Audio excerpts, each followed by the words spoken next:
à Belo Horizonte, ou Beaga pour les intimes. Il y a quelques années, j'avais jamais entendu parler de cette ville, et si on m'avait dit que j'y habiterais pendant 3 mois, j'y aurais sûrement pas cru. Au premier abord, cette ville est brute, minérale et même un peu intimidante pour un Européen. Mais quand on commence à la découvrir avec ses habitants, tel un diamant une fois poli, on découvre une toute autre ambiance et une richesse exceptionnelle.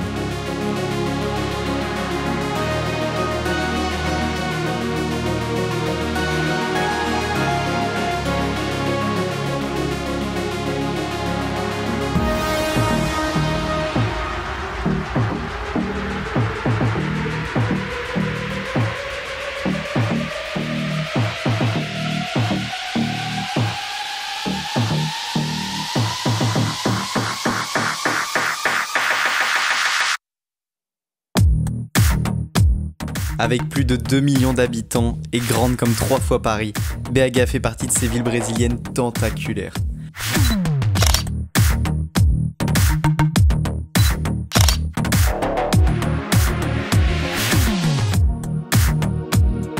Mais avec les bonnes personnes, vous finissez toujours par découvrir les bons endroits qui vous feront aimer cette ville jeune et dynamique, aux trésors cachés et insoupçonnés.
Quand je me suis installé à Beaga en colocation avec d'autres Brésiliens, il n'y avait presque aucune restriction sanitaire et la vie était comme légère.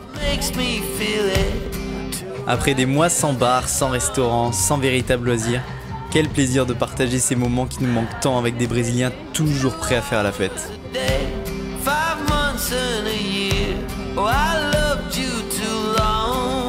L'impression d'être dans un autre monde, où le Covid n'existe plus, et des souvenirs mémorables désormais inoubliables.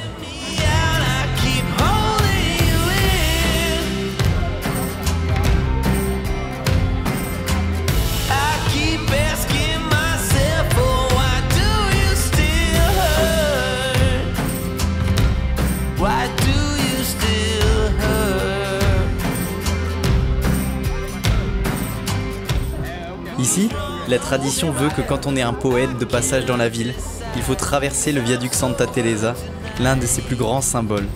Alors un soir, on a pris notre courage à deux mains et on s'est pris pour des poètes.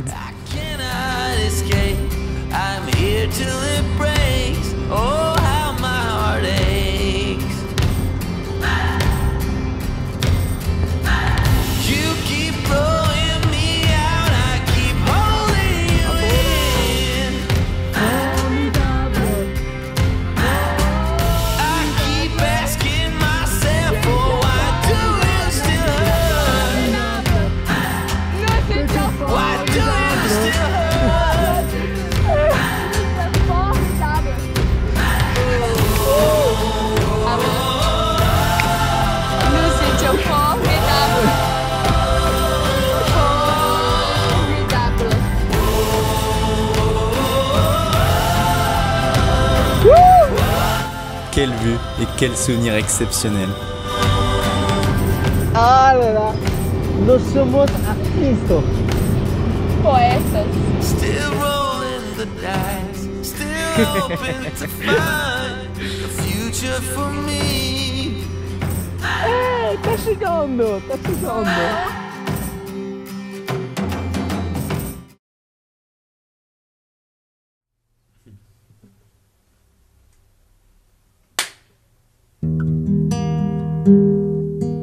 Mes meilleurs moments dans cette ville resteront avant tout les rencontres.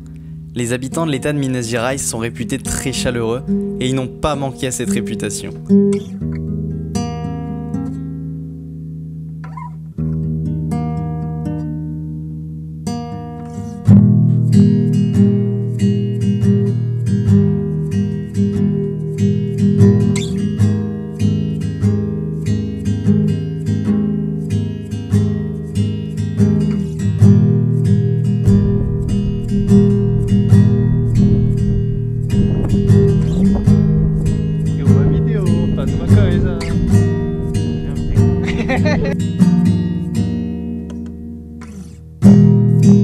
Ils ont tellement pris à cœur de me faire découvrir leur ville et leur région, ainsi que leurs traditions, qu'ils ont transformé une ville qui pouvait paraître sans grand intérêt au premier abord en un de mes meilleurs souvenirs du Brésil. Alors c'est vrai, il manquait peut-être la mer pour être parfait, mais BH est très loin d'être situé dans un environnement quelconque.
Tout était parfait. Je me sentais de plus en plus à l'aise dans cette ville qui devenait petit à petit mon chez moi.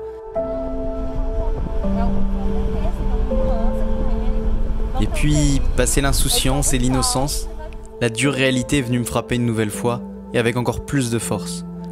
Les magasins ont fermé les uns après les autres, et la ville s'est vidée petit à petit. La festivité habituelle a laissé place à une ambiance lourde et pesante.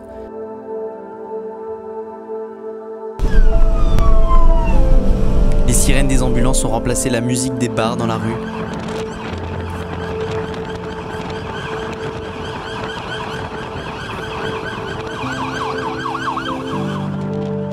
Et les personnes habituellement invisibles sont devenues les uniques personnes à déambuler dans la rue, plus fragiles que jamais et chaque jour plus nombreux.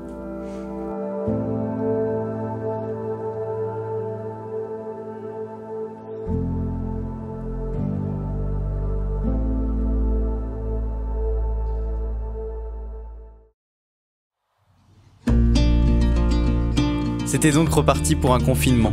Même s'il était presque impossible d'organiser des visites ou des excursions dans la ville, on avait quand même heureusement plus de liberté qu'en France. Et j'avais surtout plus de mètres carrés que dans mon studio parisien.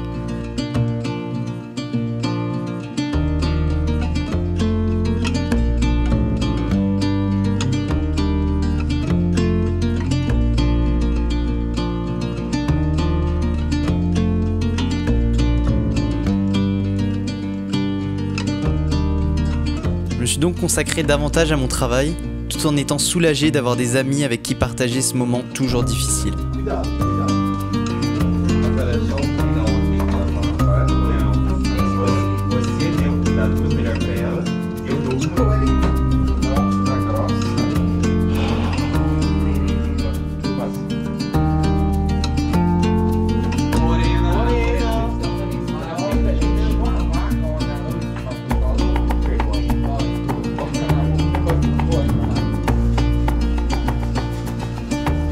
Et voilà que revenait ce que j'avais fui il y a plus de 6 mois en quittant la France, la routine et l'ennui.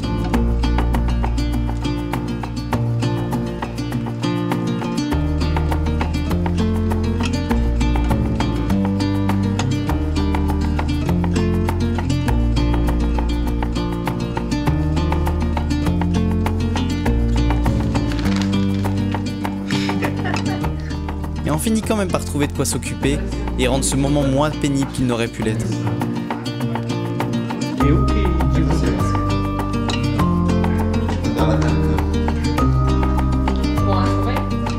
Aí, olha, olha. Em paralelo. É muito disso.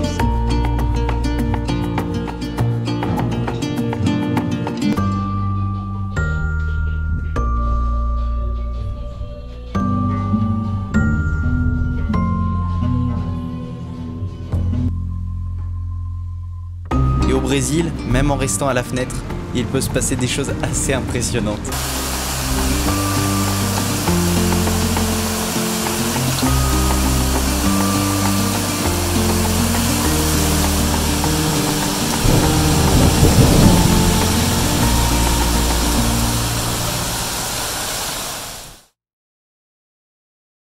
Après 5 mois au Brésil, mon visa arrive à expiration sans possibilité de renouvellement. Et la situation sanitaire devient réellement critique et intenable. Je ne peux pas, et surtout je ne souhaite pas retourner en France. Il est encore trop tôt. Je fais donc mon sac et m'apprête à y rajouter un nouveau drapeau dans un des seuls pays qui accepte encore des voyageurs en provenance du Brésil.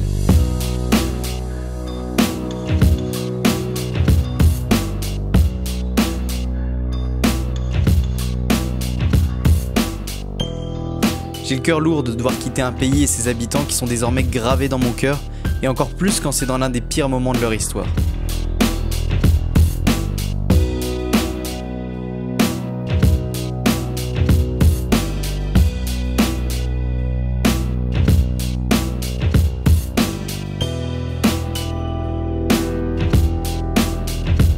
Je me rends donc à l'aéroport en repensant à ces 5 mois passés ici et en promettant de revenir un jour pour revoir tout le monde et de finir de découvrir ce pays extraordinaire.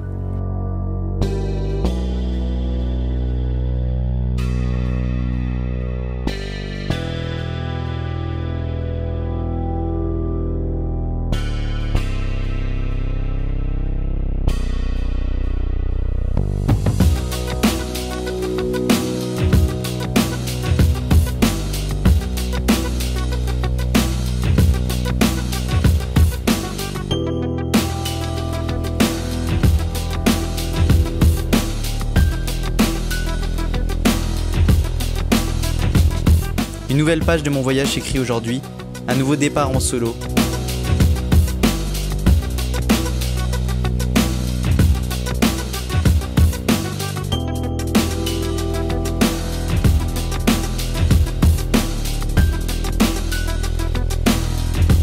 Até mais e boa sorte, Brasil!